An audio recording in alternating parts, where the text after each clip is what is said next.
আমি কি জানি যে মেয়েরা প্রজেক্টর দেখতেছে, আমি করে দেখাচ্ছি? না না, আমাকে বলছেন তুলা দিবেন কেন? ভালো কথা বলতেছে উনি, উনি হক কথা বলতেছে। এই যে বাংলাদেশে আসিফ নামে একটা বক্তা আছে, আসে না? কথা কন না কেন? মরদের সাথে মেয়েরা কেন আসে? জুয়ান তাগড়া বক্তাক দেখার আমার মতন বুড়াক দেখা কালো মানুষ কালো পোশাক পরছে আলাদা। জোরে কোন কথা কর না কেন? কে বাবা কি হচ্ছে, কি হচ্ছে বলেন? শেষ করে দেব না? চলবে না। কি কি গন্ডগোল হচ্ছে? ঠিক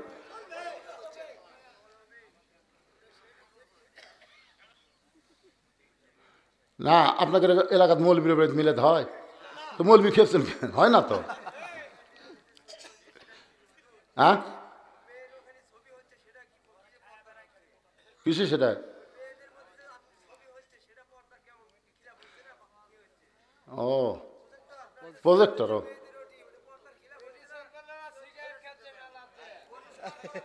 সব এখন হুজুর দায় নিবি নাকি পারে?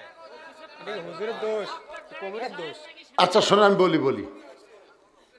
আচ্ছা এই যে কথার আগে ও যে হজের সময় যে টিভিতে হজ দেখায়, এখন আপনার বউ যদি হজ দেখে, কাবা ঘর দেখে, কাবা ঘরের ইমামক দেখে, যদি হাজি করে তাওয়াফ করতে দেখে, বা আপনি যদি আপনার বউকে হজ করবার যান, যায় যদি আপনি কাবা ঘরে তাওয়াফ করতে যায়, মেয়া মরদ একসাথে যদি তাওয়াফ করেন, ছেড়ে কি কোন তো?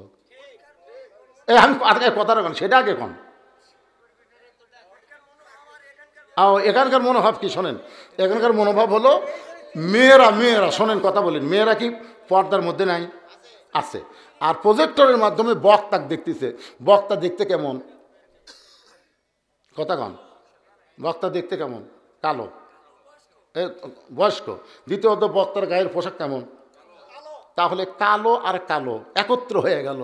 ওটা দেখার মতন আছে না ভূতের মতন হসা?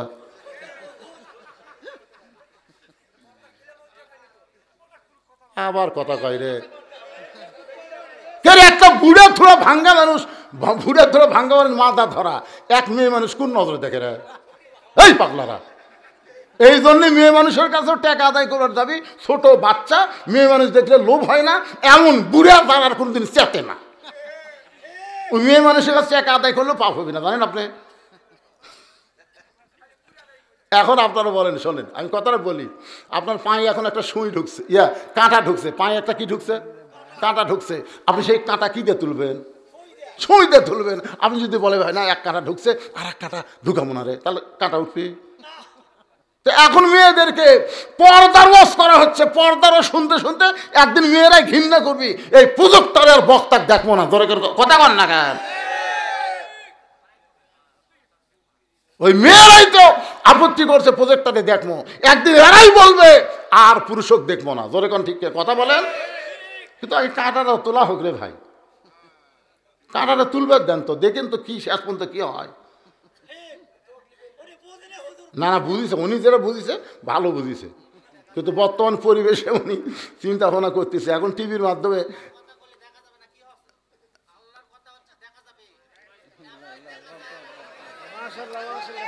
না দুই মত হন না, একমতই থাকেন। আমি যে কথাটা বলতেছি শেষ করছি তাই।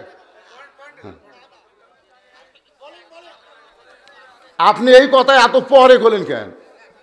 না এই কথাটা যেটা আপনি বললেন এখন, এরা এত আরো আগে বলা। ছোট বাচ্চা 5 বছর বাচ্চার হাতে ব্যাগ দিয়ে যদি মেয়েকের কাছে টাকা তুলবে দেন, তুই পর্দার খেলাফ হইবে? কতক্ষণ পর্দার খেলাফ হইবি?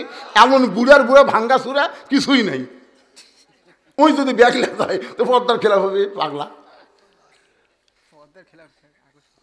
পর্দার খেলাফ হলো মেয়েদেরকে যেই পুরুষ আকর্ষণ করে।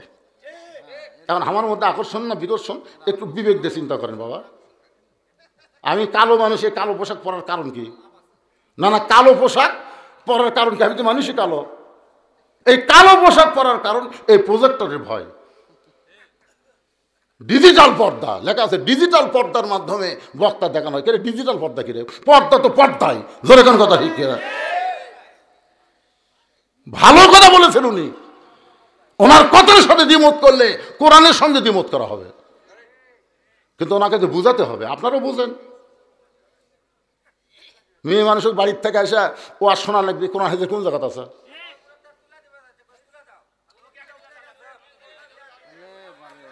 আর শোনেন শুন বাবা, রাগ করেন না, রাগ করেন না। মেয়েরা যা চাবে তাই করবেন, করা যাবে না তো।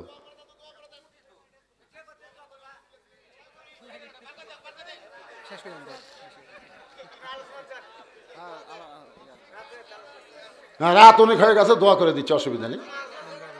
এই বসেন বসেন, দোয়া করে যান, বসেন।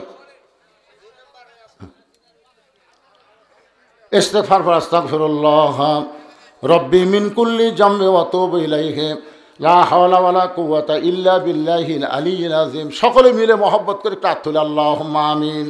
আয় আল্লাহ তাআলা, দীর্ঘ সময় পর্যন্ত তোমার পাগলেরা আরামের বাড়ি, আরামের ঘর, ল্যাপটুসুকের মহব্বত কলিজা থেকে বের করে এই জান্নাতের বাগানে বসে বসে আলোচনা শোনার শেষে আমি গুনাহগারের সঙ্গে রহমতের দরজায় ফকির হয়ে দোকানে হাত তুলেছে। আল্লাহ মেহেরবানি করে আজকের মাহফিল আমাদের সকলের হেদায়েতের জন্যে, নাজাতের জন্যে, জান্নাতের জন্যে কবুল করে না। এই মাহফিলের শুরু থেকে শেষ পর্যন্ত যত আলোচনা হয়েছে আল্লাহ, এর মধ্যে যদি ত্রুটি হয়, ভুল হয়, মাফ করে দাও। এর যে হাদিয়া মঞ্জুর করো সোনার মদিনায় নবী পাকের রওজা মোবারকে আল্লাহ কবুল করে নাও। তামাম আম্বিয়ায়ে কেরাম, আসহাবে কেরাম, তাবিনে কেরাম, তাবিনে কেরাম, তামাম পৃথিবীর মাটির নিচে যত মুমিন মুমিনা শুয়ে আছে আল্লাহ, সকলের আরওয়াহ পরে হাদিয়া কবুল করো আল্লাহ। আমরা যারা হাত তুলেছি, আমাদের জনম দুঃখনী মা যাদের কবরের মধ্যে চলে গেছে, মাবুদ ছোট্ট একটা শব্দ হলো মা, এই নামের মধ্যে কি মধু আছে। যাদের মা নাই তারাই বুঝতেছে। এই দরদের মা যাদের কবরে গেছে আল্লাহ, মেহেরবানি করে মায়ের কবরকে জান্নাতের টুকরা কবুল করো। বাবার বাড়িঘর সবই আছে, বাবা নিজের জন্য কিছুই করে নাই, সব সন্তানকে দিয়া আজকে বাবা অন্ধকার কবরে শায়িত হয়ে গেছে। এই দরদের বাবা যাদের কবরে, মেহেরবানি করে বাবার কবরটাকে জান্নাতের টুকরা বানিয়ে দাও। আয় আল্লাহ তাআলা, এই প্রবাসী এবং এই কুমড়ার যুবকেরা যারা আজকে জান্নাতের বাগান লাগাইছে, বিশেষ করে আমার একজন ভাই অত্যন্ত খাটাখাটি করেছে, বলে হুজুর আজকে সারাদিন এত টেনশনে ছিলাম, মোবাইল ধরতে ধরতে মোবাইলের চার্জ পর্যন্ত শেষ হয়ে গেছে। আল্লাহ তার জন্যে এবং তাকে যারা সর্বাত্মক সহযোগিতা করেছে তাদের জন্য প্রাণ খুলে দোয়া করি, এই মাহফিলটা তাদের সকলের জান্নাতের ওসিলা হিসেবে আল্লাহ কবুল করে নাও। আয় আল্লাহ তাআলা, আজকের মাহফিলের সম্মানিত সভাপতি দুনিয়া থেকে বিদায় হয়ে গেছে। আহারে বিজ্ঞাপনে নাম আছে কিন্তু সে আর দুনিয়াতে নাই। আমরা আজকে আছি, আগামীকাল থাকবো না বাবা। আমাদের মনের মধ্যে কোনো মতবিরোধ তৈরি করব না, আমরা মতভেদ করব না, কোনো হক জিনিস নিয়ে আমরা কোনো সময় ফিতনা করব না বাজান। আল্লাহ আমাদেরকে মিলেমিশে মহব্বতে সমাজের মধ্যে বসবাস করার তৌফিক দিও, ইমানের সাথে মুসলমান হয়ে দুনিয়া থেকে বিদায় নেওয়ার তৌফিক দিও। আল্লাহ গো, এই যে দুইটা হাত আপনার তুলেছেন, আপনি চিন্তা করে দেখেন, এই দুইটা হাত দিয়ে আপনি কত কবরে মাটি দিচ্ছেন। আপনার কি মনে আছে কত মানুষকে আপনি কবরে নামতে দেখেছেন? আপনার কি মনে হয় একদিন আমাদেরকে কবরে যেতে হবে? মিশে মায়ায় বন্দি থাইকা করলাম কত খেলা, পশ্চিমে তাকায় দেখো তোমার ডুইবা গেছে বেলা, এক পলকের নাই ভরসা, মিশে সকল আশা, কখন বুঝি দারুণ ঝড়ে ভাঙবে তোমার বাসা। মাবুদ, আমার মা বোনের পর্দার অন্তরে বসে বসে ওয়াজ শুনেছে, আবিরা সালিয়া পর্দানিশি কবুল করে মা ফাতেমার চরিত্র দান করেন। মেয়েদের 1 নম্বর আমল পর্দা। মা পর্দা যদি না থাকে কোনো আমল আল্লাহর দরবারে কবুল হবে না। এই জন্য আমার মায়েদেরকে বলতেছি, মা সবাই পর্দাকে গ্রহণ করবেন, 5 ওয়াক্ত নামাজ পড়বেন, স্বামীর কথা মতো চলবেন, রমজান মাসে রোজা রাখবেন। এই 4টি আমল যদি করতে পারেন আল্লাহ খুশি হয়ে 8টা জান্নাতের দরজা খুলে দিবে। আমি বড় অসুস্থ, আমার মতো অসুস্থ যারা হাত তুলেছে আল্লাহ আজকে কোরআনের ওসিলায় আমাদের সকলকে সুস্থতার নিয়ামত দান করে দাও। আল্লাহ গোটা বিশ্বে মুসলমান যেখানে কষ্টে আছে সবই দেখতেছেন আল্লাহ। ফিলিস্তিনের মুসলমানকে বাইতুল মুকাদ্দাস দিয়ে দাও। এই রজব চাঁদি তুমি বলেছো সুবহানাল্লাহ আসরা বিআবদিহি লাইলাম মিনাল মসজিদিল হারাম ইলাল মসজিদিল আকসা। আল্লাহ মসজিদে হারাম মসজিদ আকসার কথা তুমি একই আয়াতের মধ্যে বলেছো। আজকে মসজিদে হারাম মুসলমান তাওয়াফ করে, আর মসজিদ আকসা বাইতুল মুকাদ্দাস ইহুদিরা দখল করতে চায়। ও মাবুদ, পৃথিবীর মানচিত্র থেকে ইহুদিদেরকে ধ্বংস করে বাইতুল মুকাদ্দাস মুসলমানকে নিরাপদে ফিরাইয়া দাও। আর বাংলাদেশের প্রতি রহম করো আল্লাহ। আল্লাহ, যে কোরআনের মাহফিল আমরা এত রাত কষ্ট করে আর শুনি, সেই কোরআন আমাদের বাংলাদেশে চলবে, এই দৃশ্য আমাদের সকলকে দেখার তৌফিক দিয়ে দাও আল্লাহ। এই যুবকগুলো, সোনার যুবকগুলো হাত তুলে আমিন আমিন করতেছে। এই যুবকগুলোকে ফজরের নামাজ থেকে শুরু করে বাকি যত নামাজ আছে আল্লাহ জামাতের সঙ্গে আদায় করার তৌফিক দিয়ে দাও আল্লাহ। আয় আল্লাহ, আমাকে মাফ করো আল্লাহ। আমাদের মধ্যে কোনো তর্ক বিতর্ক যেন না হয়, মিলেমিশে মহব্বত নেই এখান থেকে সবাই বাড়ি পর্যন্ত যেন যেতে পারি, তৌফিক দিয়ে দাও।